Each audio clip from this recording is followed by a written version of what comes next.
Let's get into it. Now, I've done some noise suppression type stuff so I can have the air conditioner on and it might sound a little different. Let me know in the comments if you're feeling like it's too low or it's too loud. Just let me know what it sounds like to you. Obviously, I won't be able to please everybody. Some people have their audio low, some people are high, but just let me know in the comments because I'm just trying something a little different because the baby's getting too hot and I will do anything for that baby. Let's get into the episode. Sold Not For Sale. We got Joe Rogan. Who's crazier, Neil deGrasse Tyson or Terrence Howard? A lot of people didn't like what I had to say about Terrence Howard because they don't watch the whole video. I see how long people watch videos for. Nobody heard that I compared him to Graham Hancock and he could eventually be proven right. No one heard anything like that. That's fine. Could care less. But this part of the podcast really stood out to me. They're talking about Neil deGrasse Tyson and his view of Terrence Howard. And this part where a legit smart person, scientist, has this very odd way of dealing with Terrence really makes me think. Really makes me think. So you're about to hear that clip. And then we're going to delve into some weird stuff. We're going to delve into demon possession. We're going to delve into Jack Parsons, Aleister Crowley, L. Ron Hubbard. And then we're going to touch on somebody who kind of falls in line, not really, but a little bit. His name is David Tong. He's a physicist himself. And Terrence Howard mentions him in this podcast. So I looked into the guy and wanted to hear what he had to say. And I just find it interesting that he's very recognized, but for some reason, Terrence is not. Let's get into it. Don't forget about the new channel. There's a link in the description. It's where I break away from the Rogan content. We got 90 videos. The latest one is Bill Maher Gets Destroyed. Do not miss it. His TDS is on full display. And other than that, let's get into this Rogan clip. All physical representations that you've created? Yep. That are all of those things? Same things. That's the brand right there. How is this received? Like when you talk to people about this? Oh, man, they first, because I hadn't shown them, I introduced it with, let's talk about our fundamentals are a little bit off. There are no straight lines. Right. So I reached out to Neil deGrasse Tyson. I saw him at an event up front, at Fox. And he was like, hey, man, yeah, I'd love for you to come on my show, do my radio, do my TV thing. I would love that. I was like, yeah, but I've got something I want to introduce to you. And it was only 36 pages. It was a treatise. And I told him it was controversial, and I sent him over the 36-page thing that had the wave conjugations in it, but I started it off with 1 × 1 = 2. And he went in on my treatise, redlined everything. He attacked that I had talked about Walter Russell and Victor Schauberger and John Keeley and Tesla as the people that I looked up to. Mm-hmm. He attacked them. But then he started attacking, the 1 × 1 = 2. How did he attack them? Oh, he was because I asked him. I said under what conditions? I said it's illogical where the square root of a number added to itself will equal more than that number squared. But that's what happens with the square root of 2. That's what happens with most of the numbers. I was like, how is it that multiplication, if it means to make more and increase in number, how is 1 × 1 = 1 part of the multiplication table? Now, I understand it if you're seeing it one time. Right. But we call that once. But the moment that you add the times in there, that multiplicative indicator, that means there's more than one. So now each equation is supposed to be balanced. That equal sign is supposed to show that there's a balance between these two numbers over here and a balance on this one over here. What happened to the other one in this equation? It didn't equate. And then I took the square root of that number. I took the square root of 2. Because all this started in 3rd grade. I was arguing with my teacher because we're talking about the square root of 100. Oh, my God. Is that your phone? Yeah, that's my detox thing. I'm supposed to detox right now. How do you detox? You detox on a timer? What do you do? There's my wife got me these things, because I'm supposed to take this. What is that? And Pure Body Extract. And there's another one. Advanced Daily Cellular Detox. What's in this? Oh boy. And this too. What's in this stuff?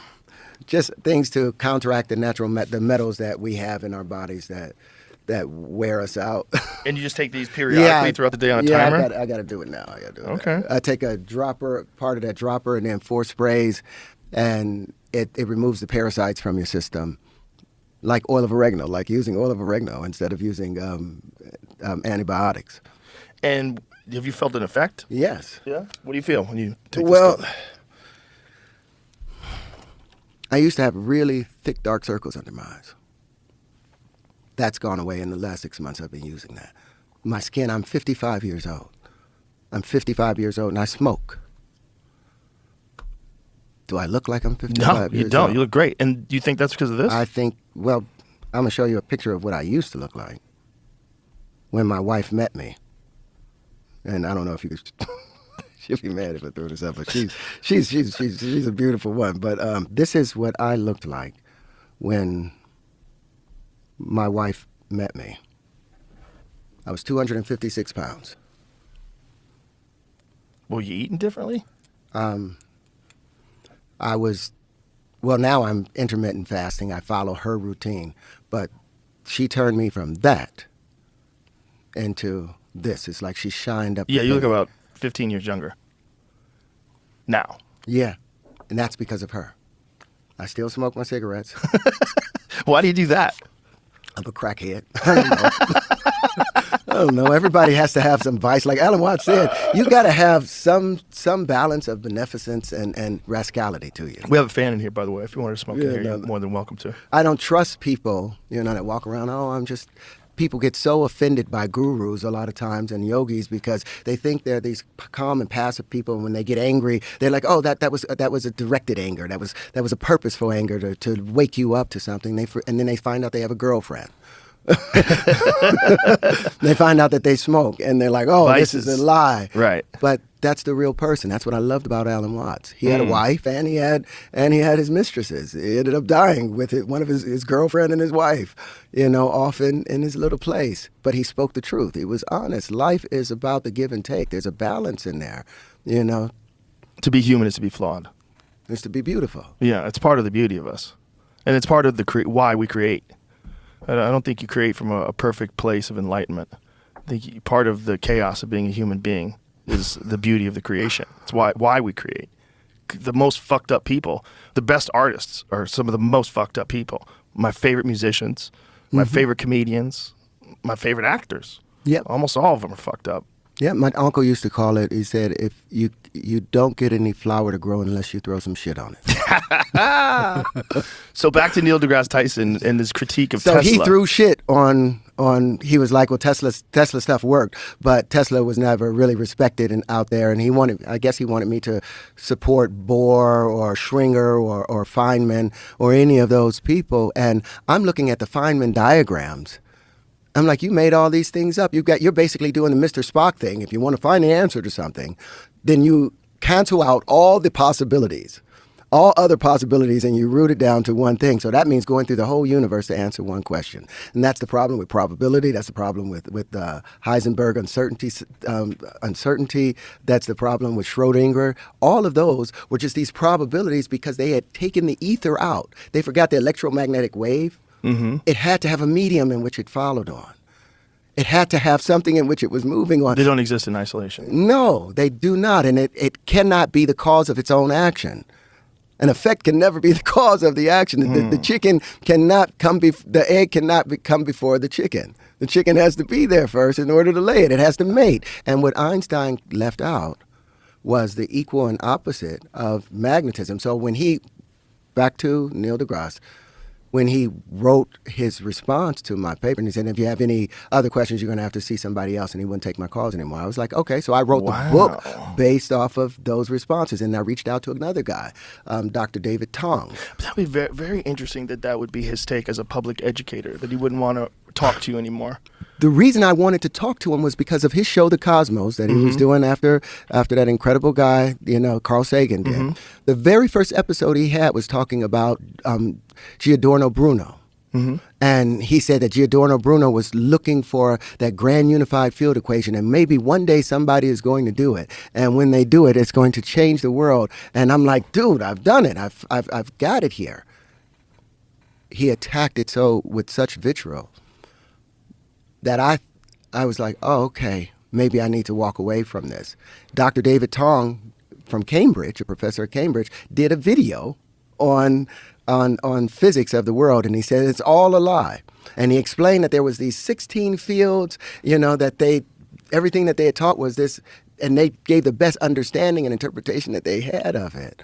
But it was all a lie because they didn't understand how it worked. Why? Because the Michelson-Morley experiment from 1887, where they were trying to define the ether or the earth in this etheric space. Problem was, they kept with Newtonian laws, so they thought the ether didn't move. They thought it was still. But there was another guy, Larmor, that did it in early 1800s, and he went off of Thomas Young, who influenced the Fresnel lens, influenced Fresnel, came up with the Fresnel lens. But he talked about a moving ether that had opposing vortices. So I didn't learn all of this stuff until I was getting ready to have conversations with people, because I was looking, where has this work been done? But if you look at Giordano Bruno's work, it looks a lot like my stuff. But he still had straight lines, and I think he put those straight lines in there to appease the church. Back to the church. Someone in the comments is like, I don't think you realize how strong the surge. Hey man, I used to do research on acid, okay? You don't know how deep I go into rabbit holes. I go into mountains or petrified trees. Believe me. I go into the Black Jesuits. I go into Switzerland. Like, just relax. I go very deep. But this is very interesting. Then when he talks about Neil deGrasse Tyson, how you didn't want to, hear any of his work, it just makes me wonder, right? Because Neil deGrasse Tyson, if you can't tell, if you haven't seen my videos of him, him on trigonometry, him on Bill Maher, he has definitely, in my opinion, couldn't prove it, never had access to the man's bank accounts. He has been bought and paid for. He has definitely been bought and paid for. He's definitely been compromised. 100%. I don't know who or why. Well, actually, I do have an idea why. It's the same reason that Bill Nye the Science Guy became who he is. He's a chemical, or no, he wasn't even, was he just a mechanical engineer? And then he's talking on all sorts of things that he has no real idea about. And all of us who grew up with him have to look at him like an authority, because that's what we're used to, because we were watching him since he was a kid, or since we were kids, sorry. And it's kind of the same thing with Neil deGrasse Tyson. He's turned into that. And he has some pretty wild theories. And it's just interesting that, well, again, it's probably because there's an agenda that he's trying to protect, because he has some pretty wild ideas too. He has some pretty wild and interesting ideas. Actually, if you actually look into Neil deGrasse Tyson, here's one of them. I'm going to show you two clips of Neil deGrasse Tyson. And you feel like you're more female and more male. The XXXY chromosomes are insufficient, because when we wake up in the morning, we exaggerate whatever feature we want to portray the gender of our choice. Suppose no matter my chromosomes, today I feel 80% female, 20% male. I'm gonna put on makeup. I'm gonna do that. Tomorrow I might feel 80% male. I'll remove the makeup and I'll wear a muscle shirt.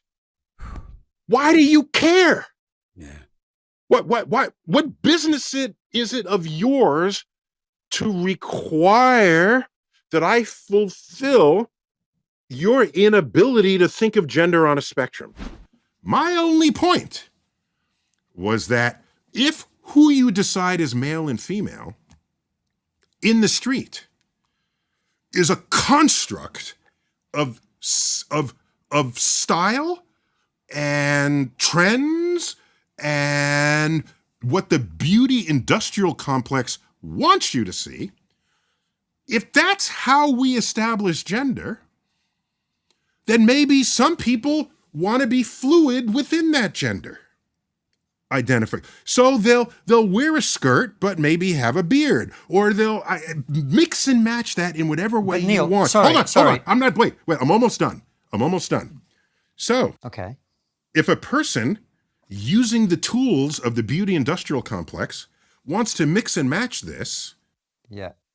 and they are expressing their freedom in a free country to do so, Why is your job to tell them not to? Okay. That's my Here we go. only point. And so That's- I'm speaking of gender expression and the Yes. freedom to do so. And I if will you tell if, you why if, it's if you want to why people are restrict talking about it. that, then what country wants are you hold on, reliving hold in? on. Yeah, Hold go on. ahead. So first of all, I don't know a single person, and we've talked to trans people on the show. We have trans employees at Trigonometry. We've spoken to all sorts of people about this issue. I do not know a single person who wants to prevent people from dressing how they want, or behaving how they want, or choosing any name that they want. However, Well, the wait, problem okay. is, So you don't, but you know such people are out there. I'm know sure that. such people exist in the same way that there are people who You know believe that the Earth is flat and so on, but they're okay. a tiny minority. They exist. It is I don't not know how a tiny they are, given the dialogue today. Fair but go point. on. Fair point. However, what I would say is that the conversation in the public consciousness has become prominent not between people who want to defend the right of anyone to dress how they want and the people who want to prevent that. The reason the conversation has become an issue is that we assign and allow certain privileges to people based on their sex. If you are female, you get to go to places that only other females are in, like changing rooms and toilets and so on. If you are female, you get to compete only with people of your sex because females are at a disadvantage in physical competition to males in almost every sport. In other words, we carve out certain areas where your sex matters tremendously, even though we may respect your right everywhere else to believe that you are whatever you are, to dress however you are, etc. So your claim that today you woke up and put lipstick on and grew your hair out long and tweezed out your mustache and whatever, and therefore you are female, has an impact on other people in certain contexts in which that is a problem. You gave only two contexts. Do you have a I don't want to get too into the weeds on that whole subject, but it seems from Neil's argument, he kind of aligns with Terrence because he doesn't believe there's any straight lines either. Bada boom. Oh, come on. That was a good joke. That was a solid joke. There's no fat on that joke, ladies and gentlemen. But honestly, what he has to say in regards to that, where we could look at him and be like, you're not in that realm of things, sounds just as crazy as this actor who is now like, hey, I always wanted to be a chemical engineer and I left school because the math was off. And then I just went and became this massive, incredible actor who never got paid the way he should have got paid. Oh my God. He got paid 12,000. You know, Hustle and Flow? He got paid 12 grand for Hustle and Flow. What? That's crazy. I'm not even gonna go. That doesn't even make sense, actually. Anyway, because I've been on movies, and if you work a full movie, you get paid an exorbitant amount of money. Like, I don't even want to get into it, but a grip would make like $100,000. Like, why would he just get $12,000? Very odd.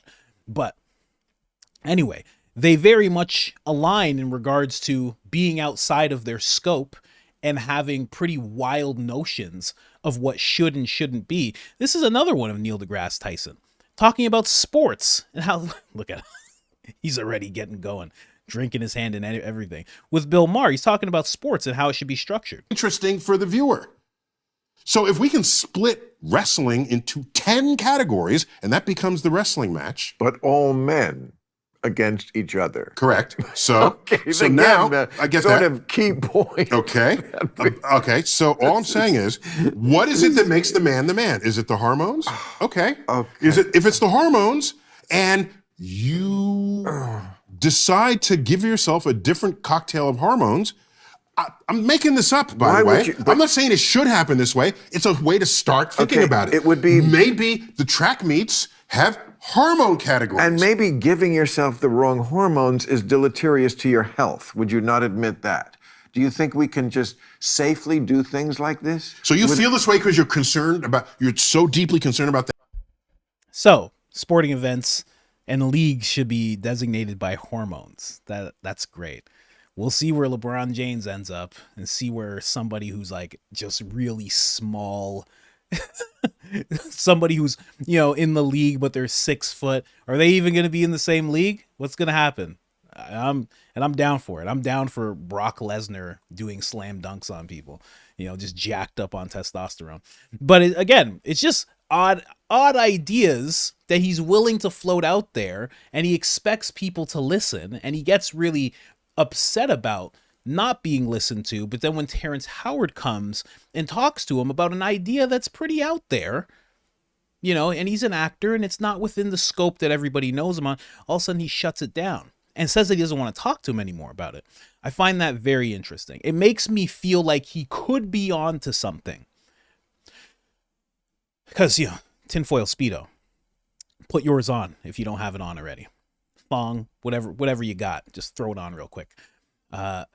Because what they try to do, and I brought this up in the last video, nobody really listened to it.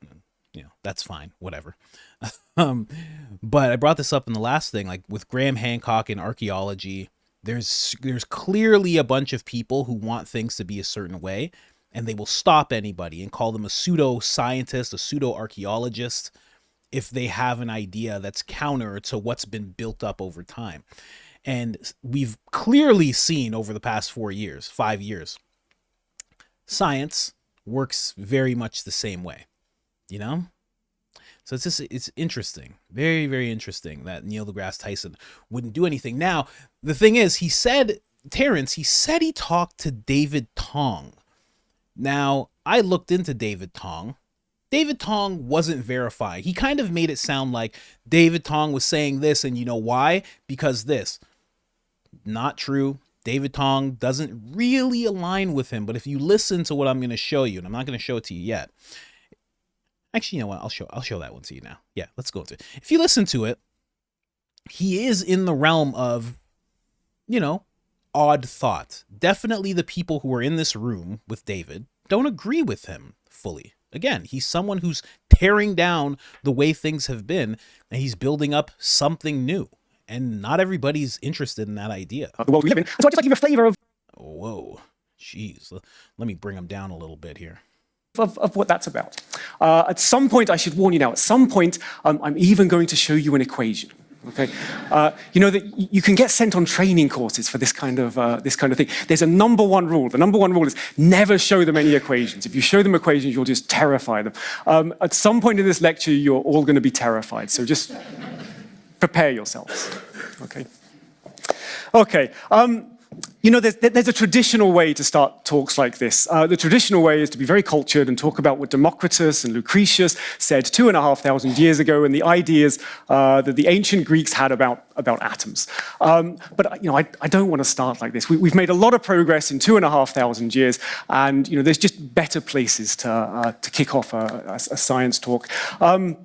So the first modern picture that we had of what the universe is made of everything we're made of, is this. So I hope this is familiar to most people here. This is the periodic table of elements. Okay, it's one of the most iconic images in all of science. What we have here are 120-ish different elements. I should point out no less than 10 of which were discovered in this very building, and which constitute, or at least in the 1800s, were thought to constitute everything that existed in nature. So it's certainly true that any material you get, you can distill it down into its component parts, and you'll find that all of those component parts are made of one of these 120 elements. So it's a great moment in science. It's really one of the triumphs of science. It's also, I should add, the reason that I stopped doing chemistry in school. Because if you're a chemist, this is basically as good as it gets. And, you know, if we're honest, it's kind of a mess, right? You know, everything in the universe is classified into things on the left that go bang if you put them in water, through to things on the right, which really, if we're honest, don't do very much at all. You kind of organize everything into this stupid shape. So there's you know, it looks a little bit like Australia. There's a big dip in the top, and then there's these two strips of elements that you have to put along the bottom because there's no room for them in the middle where they belong. You know, I don't know about you. If I was asked to come up with a fundamental classification of everything in the universe, this isn't what I would have gone for. Are there any chemists in the audience? I'm sorry for you. Okay, but I'm not alone in this. It's not just me that thinks this is a silly way to organize nature. Nature itself thinks this is a silly way to organize nature. Of course, we know this isn't the fundamental, this isn't the end of the story. This isn't the fundamental building blocks. And the first person to realize there's something deeper than this was a Cambridge physicist called J.J. Thomson. So at the end of the 1800s, J.J. Thomson discovered a particle that was smaller than an atom that we now call the electron. And in 1897, he announced this in this room, in fact, in this very lecture series, to a stunned audience. An audience that was so stunned, at least half of them didn't believe what he was saying. There was one very distinguished scientist who afterwards told J.J. Thomson he thought the whole thing was a hoax, that J.J. Thomson had just been pulling their leg. But of course, it's not a hoax. This isn't the fundamental elements of nature. And within 15 years of J.J. Thomson's discovery, his successor in Cambridge, a man called Ernest Rutherford, had figured out exactly what these atoms are made of. And this is the picture that Rutherford came up with. So we now know that each of these elements consists of a nucleus, which is tiny. The metaphor that Rutherford himself used was it's like a fly in the center of the cathedral. And then orbiting this nucleus in, I should add, fairly blurry orbits are the electrons, which sort of fill out very sparsely the rest of the space. So that's our picture of these atoms. Subsequently, we learned that the nucleus is not itself fundamental. The nucleus contains smaller particles. They're particles that we call protons and neutrons. And in the 1970s, we learned that the protons and neutrons aren't fundamental either. So in the 1970s, we learned that inside each proton and neutron are three smaller particles that we call quarks. There are two different kinds of quarks. By the 1970s, I'm guessing physicists didn't have a classical Greek education, and they'd kind of run out of, classy names. So we call these quarks the up quark and the down quark. Okay, for no good reason. It's not like the up quark is higher than the down quark. It's not like it points up. Just no good reason at all. The up quark and the down quark. So the proton consists of two up quarks and a down quark, and the neutron consists of two down quarks and an up quark. Okay? This, as far as we know, are the fundamental building blocks of nature. We've never discovered anything smaller than the electron, and we've never discovered anything smaller than the quarks.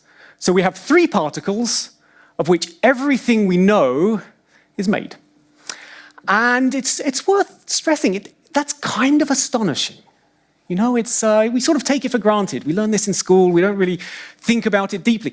Everything we see in the world, all the diversity in the natural world, you, me, everything around us, just the same three particles with slightly different rearrangements repeated over and over and over again. Okay, it's an amazing lesson to draw about how the world is put together. So that's what we have. We have an electron and two quarks. And, these aren't the fundamental building blocks that the Greeks had thought about, and they're certainly not the fundamental building blocks that the Victorians had thought about. But, the spirit of the issue really hasn't changed. The spirit is exactly what Democritus said 2,500 years ago. It's that there are like Lego bricks from which everything in the world is constructed. These Lego bricks are particles, and the particles are the electron and two quarks. It's a very nice picture. It's a very comforting picture. It's the picture we teach kids at school. It's the picture we even teach our students in undergraduate university. And there's a problem with it. The problem is it's a lie. It's a white lie. It's a white lie that we tell our children because, we don't want to expose them to the difficult and horrible truth too early on. It makes it easier to learn if you believe that these particles are the fundamental building blocks of the universe. But it's simply not true. The best theories that we have of physics do not have underlying them the quark particle and the two quark particle, and the electron particle and the two quark particles. In fact, the very best theories we have of physics don't rely on particles at all. The best theories we have tell us that the fundamental building blocks of nature are not particles, but something much more nebulous and abstract.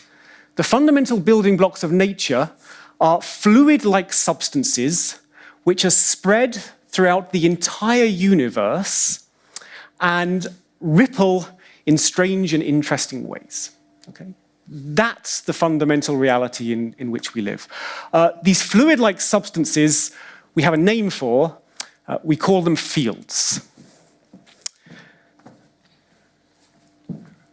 So this is a picture of a field. This isn't the kind of field that physicists have in mind. You know, this is what you think a field is if you're a farmer, or if you're a normal person. If you're a physicist, you have a very different picture in your mind when you think about fields. And I'll tell you the general definition of a field, and then we'll go through some examples so that you get familiar with this.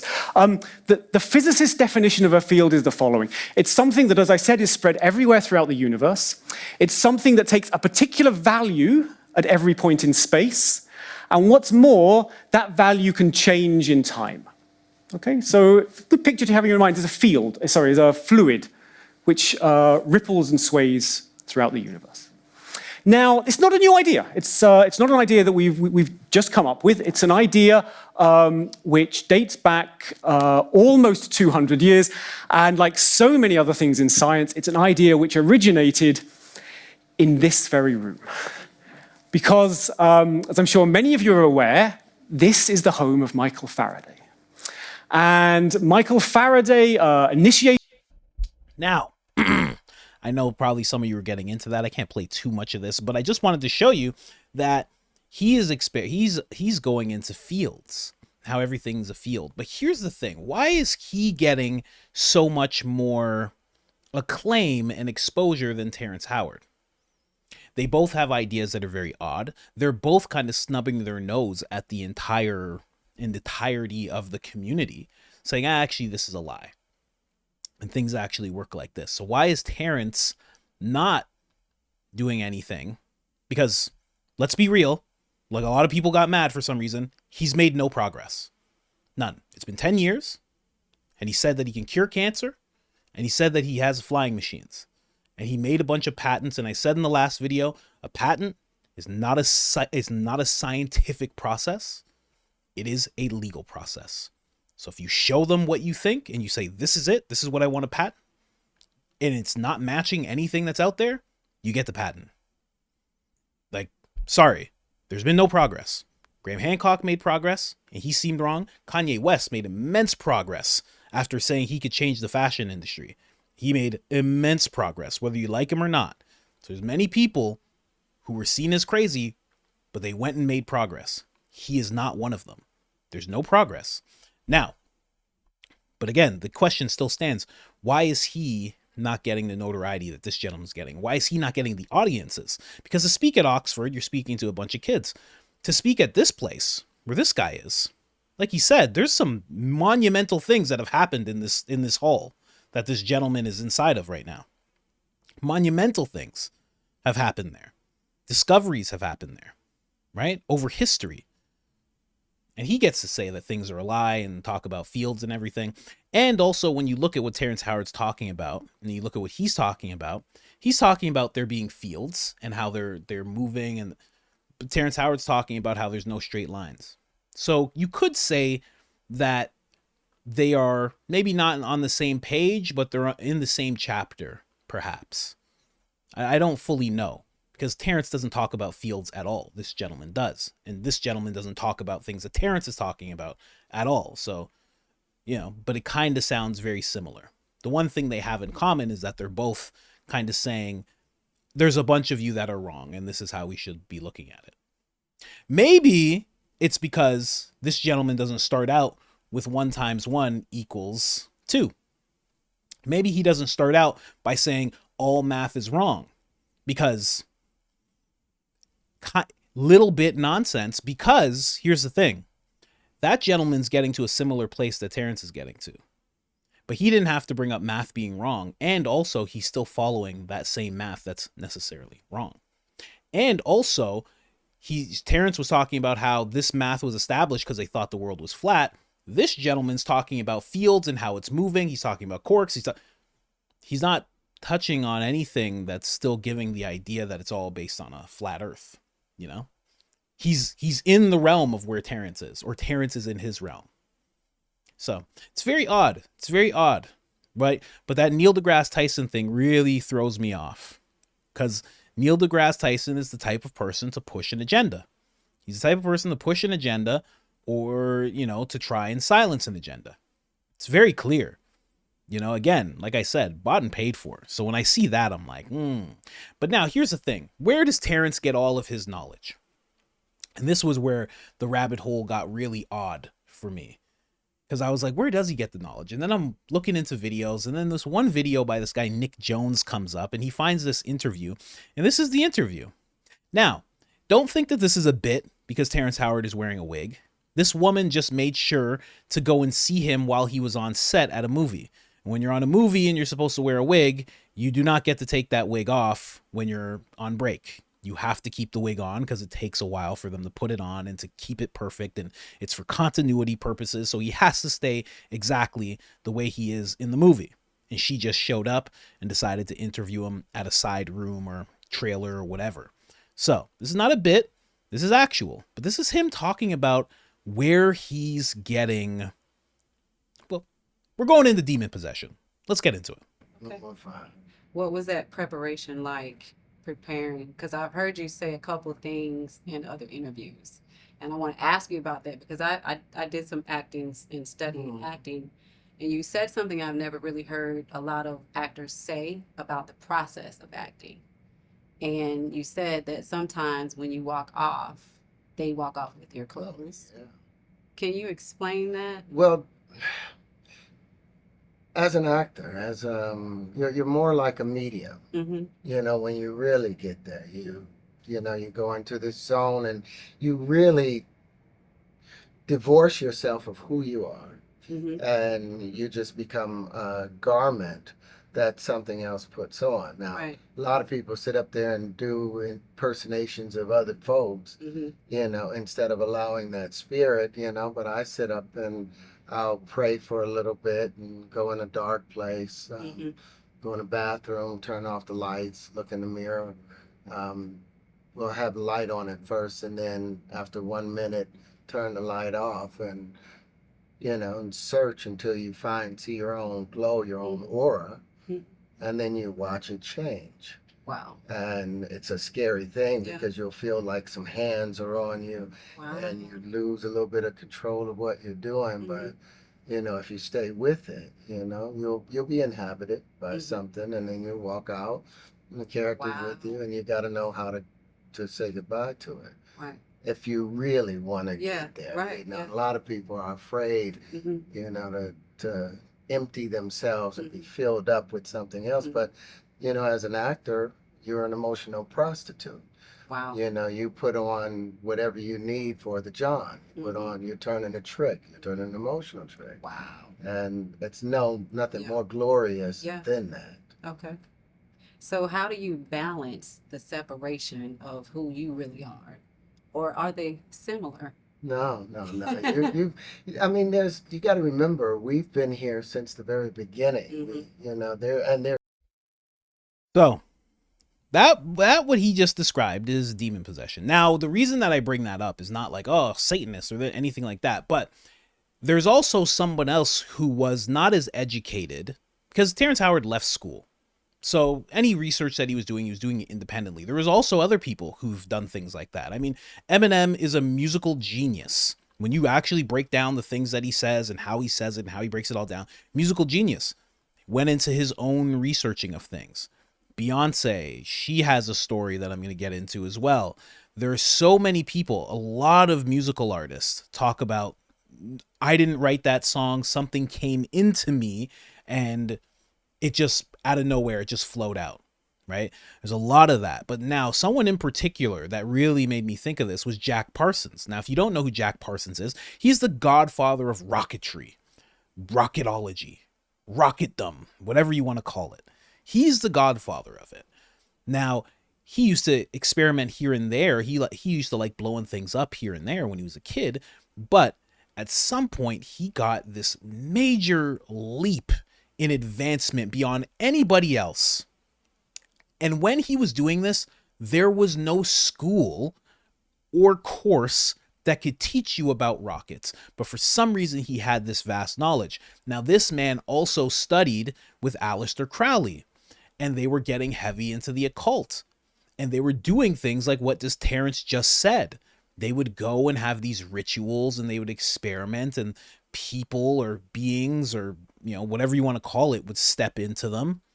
And from there, you get a little bit of a download of information. You start learning things that you never knew because something has entered you. It's very, very interesting. So he had a vast knowledge of everything. And there's always sacrifice behind it. Beyonce talks about Sasha Fierce, this alter ego. This is what they call it in Hollywood a lot of times. Alter egos. A lot of musical artists, my alter ego. Beyonce talks about Sasha Fierce stepping inside of her when she's performing, and she has no control over her body, and it's all Sasha. Eminem talks about the same thing with Slim Shady. DMX has a whole song series called Damien, where Damien is pretty much attached to him. Eminem has the same thing where he talks about this demon, this being that sounds like the devil is attached to him, and he can't get away from him no matter how hard he tries. There is a lot of this throughout Hollywood. Nicki Minaj talks about having an alter ego. That's a man. Lady Gaga talks about having an alter ego that steps inside of her. That's a man. There are so many of these artists who have this exact thing, and then they step into this genius, and they're incredible at what they do. And when Terrence just showed that, when he just said that, Terrence is an incredible actor. But these beings don't just give you acting skills or rapping skills. They give you knowledge beyond your conception at times. It seems like Terrence might be working with a little bit of that. I just found that very interesting. Like, the first thing that popped into my mind was Jack Parsons. Because, you know, people in the comments are like, my first video on Terrence, he's so educated. No, he's not. He dropped out of school. He left and went into his own researching of things. And he's clearly into the occult when he's talking about all this stuff.